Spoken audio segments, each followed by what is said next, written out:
24-এ গণ অভ্যুত্থানের মাধ্যমে এবং অসংখ্য ছাত্র জনতার রক্তের বিনিময়ে এবং হাজার হাজার ছাত্র জনতার পঙ্গুত্বকরণের মাধ্যমে সেই ফ্যাসিস্ট সরকারের পতন ঘটেছিল। শেখ হাসিনা দেশ থেকে পালিয়ে দিতে বাধ্য হয়েছিল।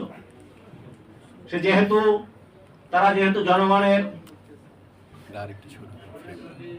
মনের ভাবকে তারা উপলব্ধি করেনি, বিরোধী দলের মতকে তারা উপেক্ষা করে তারা তাদের মতকে জনগণের পরে এবং বিরোধী দলের উপরে চাপিয়ে দিয়েছিল।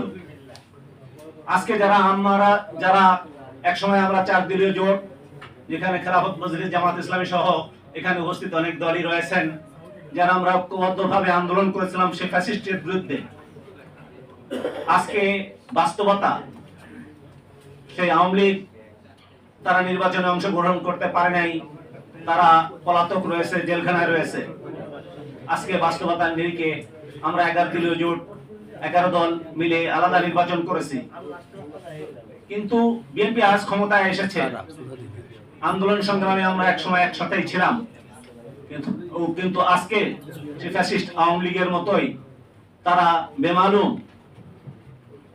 আমাদেরকে উপেক্ষা করে, আমাদের মতামতকে উপেক্ষা করে, গণভোটের রায়কে তারা বাস্তবায়ন না করে আবার ফ্যাসিস্ট হওয়ার দিকে তারা অগ্রসর হচ্ছে।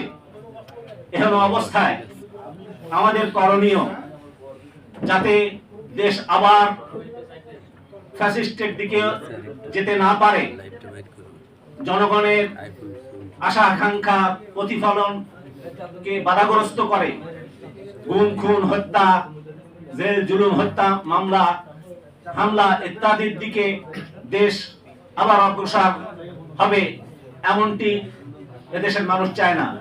দেশের মানুষ শান্তি চায়, দেশের কল্যাণ চায়, দেশে সকলে মিলে শান্তিপূর্ণ অবস্থান করে দেশের উন্নয়ন চায়।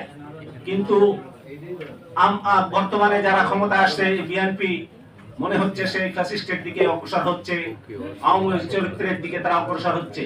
এমন অবস্থায় আমরা 11 দল সহ দেশের জনগণ বোকা নয়। 69% মানুষের রায়কে উপেক্ষা করে তারা ফ্যাসিস্ট হবে, এটা কোনো অবস্থায় বরদাস্ত করা হবে না। আজকে আমাদের করণীয়, আমরা একদিকে বিরোধী দল যারা সংসদের যারা সদস্য যারা আছেন, তারা সেখানে কঠোর এবং কঠিন অবস্থান নেবেন, এবং আমরা রাজনৈতিক দলগুলো 11 দল সহ যে সমস্ত দল এই ফ্যাসিস্ট বিরোধী এবং গণরায় বিরোধী এই বিএনপির এই কার্যক্রমের বিরুদ্ধে যারা আছে, ঐক্যবদ্ধ হয়ে দেশের জনগণকে ঐক্যবদ্ধ করে জনগণ রাজপথে নেমে তাদেরকে এই গণভোটের রায় বাস্তবায়নের জন্য তাদেরকে বাধ্য করা হবে।